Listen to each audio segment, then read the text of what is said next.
Amados ouvintes, hoje iremos falar sobre o apóstolo Paulo, que na verdade se chamava Saulo, né, Maria? Sim. Ele era Saulo.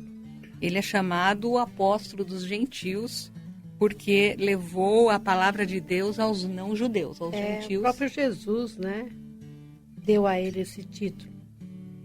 E Paulo nasceu em Tarso, que é a principal cidade da Cilícia, na Ásia Menor. Aqui em Atos 21:39 está escrito: Mas Paulo lhe disse, na verdade que sou um homem judeu, cidadão de Tarso, cidade não pouco célebre na Cilícia. Rogo-te, porém, que me permitas falar ao povo. Essa cidade é uma cidade famosa na região, tinha muitas faculdades, o povo lá era muito culto, né? E ela era quase igual a Atenas também, que era uma cidade muito culta também.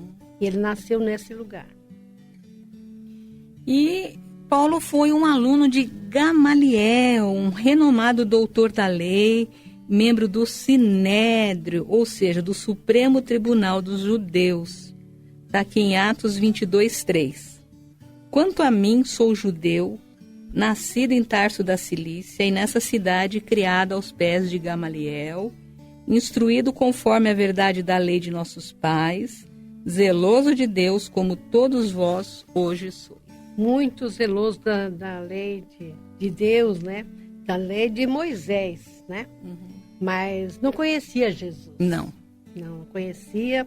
E esse zelo dele fez com ele que ele perseguisse a igreja como se fosse uma doutrina herege. Né? Ele não conhecia Jesus e perseguiu, fez tudo para derrotar a igreja. Por zelo, né? Um zelo equivocado, né? Isso, muitas pessoas têm zelo, mas não sabem, né, servir a Deus. Até hoje, né, Marini? Quantas pessoas em suas religiões são zelosas, são esforçadas, são sinceras, mas não conheceram ainda a verdadeira palavra de Deus, o verdadeiro caminho que leva ao Pai, né? Sim, até persegue os cristãos. Né? É verdade. E Paulo era um homem muito culto e zeloso da lei de Moisés, ele era da tribo de Benjamim. Aqui em Filipenses 3:5 está escrito: circuncidado ao 8º dia, da linhagem de Israel, da tribo de Benjamim, hebreu de hebreus, segundo a lei, fui fariseu. Ele era fariseu, né? E muito zeloso da lei e da tribo de Benjamim, porque as tribos eram 12, né? 12 tribos de Israel. E ele era da tribo de Benjamim, o menorzinho de Jacó, não foi? Benjamim. Então, quando os judeus apedrejavam a Estevão, Saulo era jovem ainda e aprovava aquele crime, até guardou a roupa das pessoas que estavam apedrejando a Estevão, um servo de Jesus. Estevão foi o primeiro mártir da igreja, né, Marini? Aqui em Atos 7:58 está escrito: expulsando-o da cidade, o apedrejavam. E as testemunhas depuseram as suas capas aos pés de um jovem chamado Saulo. Veja que ele aprovava aquele crime hediondo, né? Mataram a pessoa a pedradas.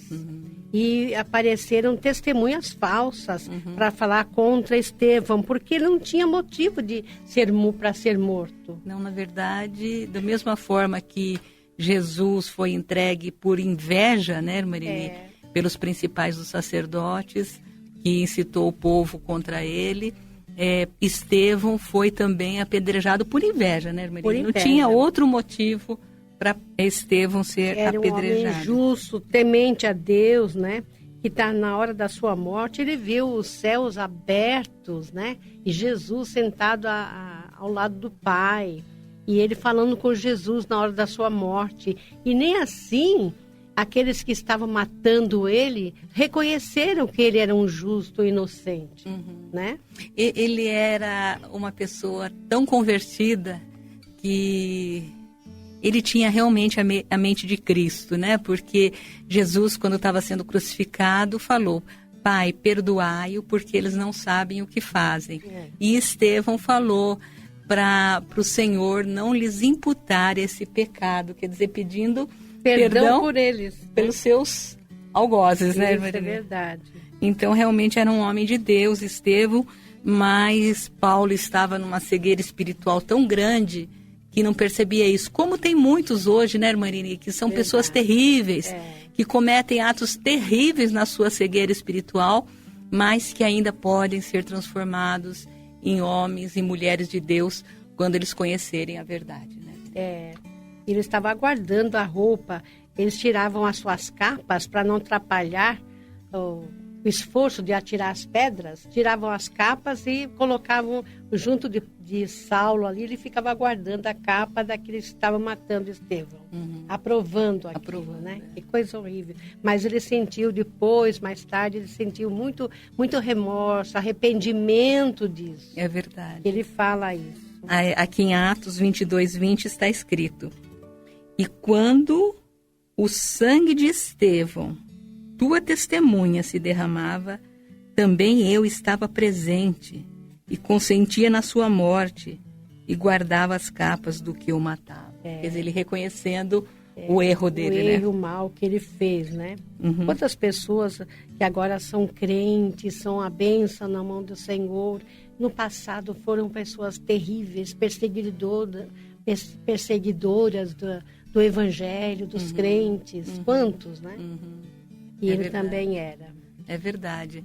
Inclusive, Marini, na biografia do missionário, eu me lembro que ele disse que sua mãe e sua irmã já eram crentes, mas ele detestava os crentes, né? Ele ligava o rádio no último volume em música mundana, quando os crentes iam na sua casa para orar, para cantar, fazer culto doméstico.